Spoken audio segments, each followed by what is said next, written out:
Yes, people, what's going on? Welcome to Stretford, Paddock. I am Adam McCullough and we are back. Yes, we have got the latest Manchester United news for you guys today. And since the league ended on the 22nd of May, we have been inundated. In fact, before the league ended on the 22nd of May, we have been inundated with news surrounding Erik ten Hag. Transfers, potential players that he could bring into the club.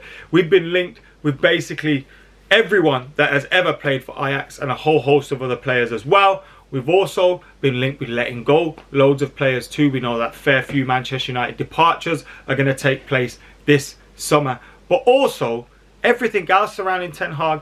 Who's the next captain going to be? This, that and the other. And what his thoughts are surrounding the new Manchester United as we move forward. We obviously got to see his press conference. We obviously got to see him, unveiled to the Manchester United fans.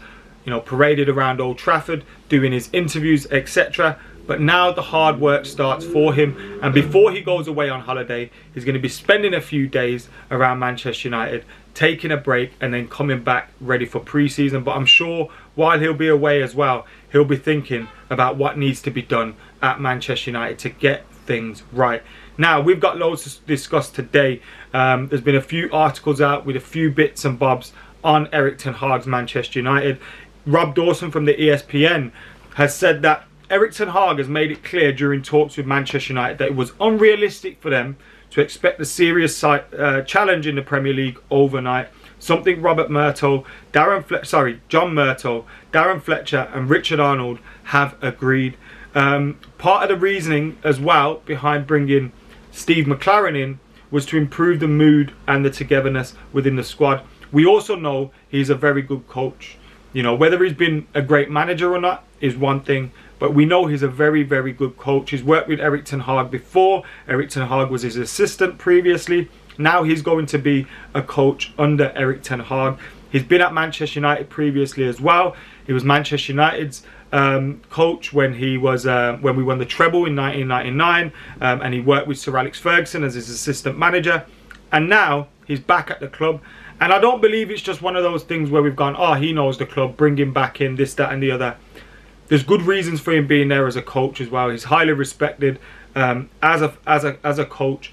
And obviously knowing what Erik ten Hag will want, I think that will help him in terms of getting that message across in terms of his playing style, the tactics, and preparing training sessions, etc. So I'm happy with that Steve McClaren appointment. He's also brought in his guy from Ajax as well. He's got the team around him that he wants. We also heard Mike Phelan won't be a part of Manchester United's backroom staff going forward, which is to be expected. There's been talk about the captaincy potentially changing hands, and David De Gea, Bruno Fernandes and Cristiano Ronaldo are among the candidates to take over as Manchester United's captain if there is a change. I believe there should be a change.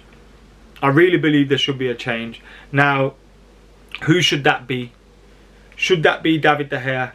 Should that be Bruno Fernandes? Should that be Cristiano Ronaldo? Now, the one out of those three that you probably say, could be the guy is Cristiano Ronaldo.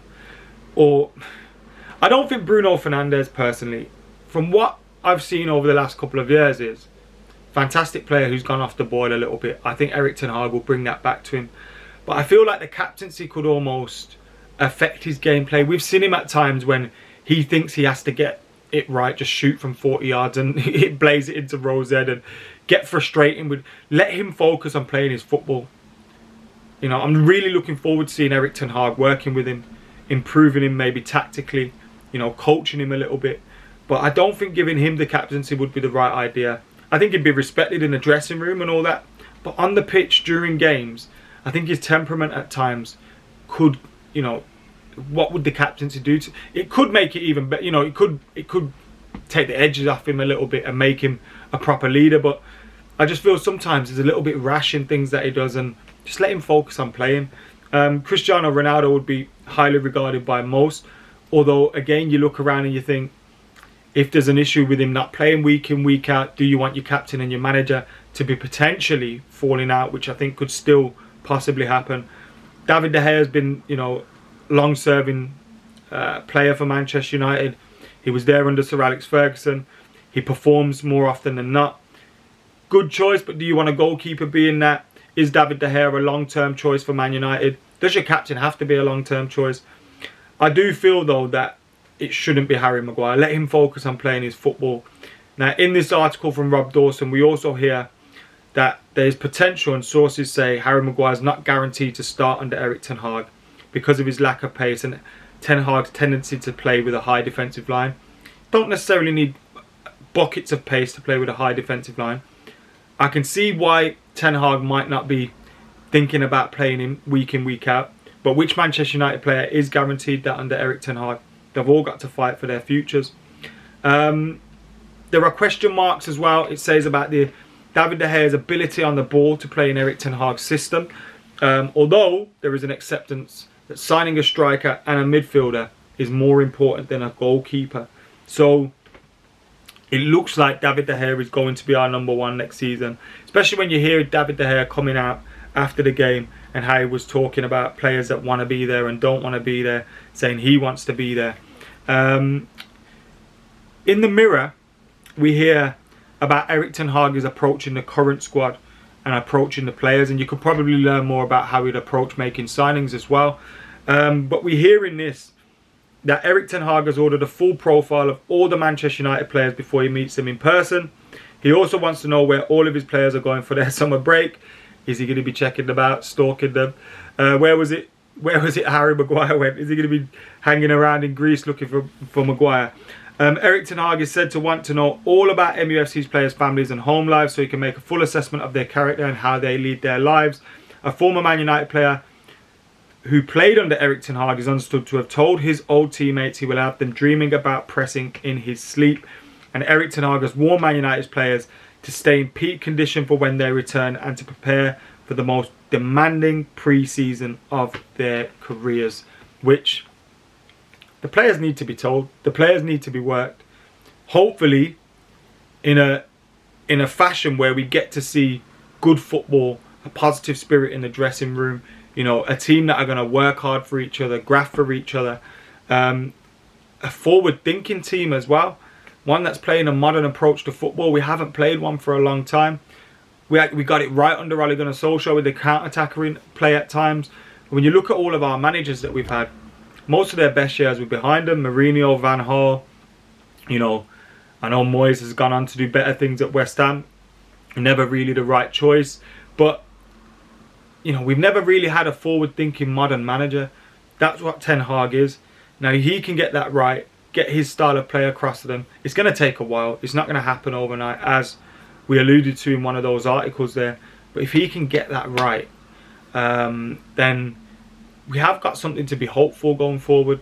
But at the same time, there's a lot of work to be done transfer-wise with this current squad. And Erik ten Hag will be assessing them as we go forward. Remember, we've got it all covered here on Stretford Paddock during the pre-season as well. Myself, Jay and Joe will be heading out to the pre-season games. So make sure you're keeping it locked by hitting that subscribe button, liking, commenting, sharing. Maybe we'll see some of you lot out there. We've got loads coming your way as well with the overlap today coming.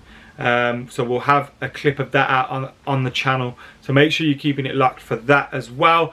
Myself, Gary Neville, Jamie Carragher and Stephen Arson had a chat. So that'll be up soon. Keep it locked, like, comment, share, subscribe. This has been your latest Manchester United news, where I've just waffled on a little bit and read some of the latest news from United reports. So shout out them for aggregating it and putting it all together to make it easy for me to give the news. Anyway, keep it locked, like, comment, share, subscribe. We'll see you in a bit.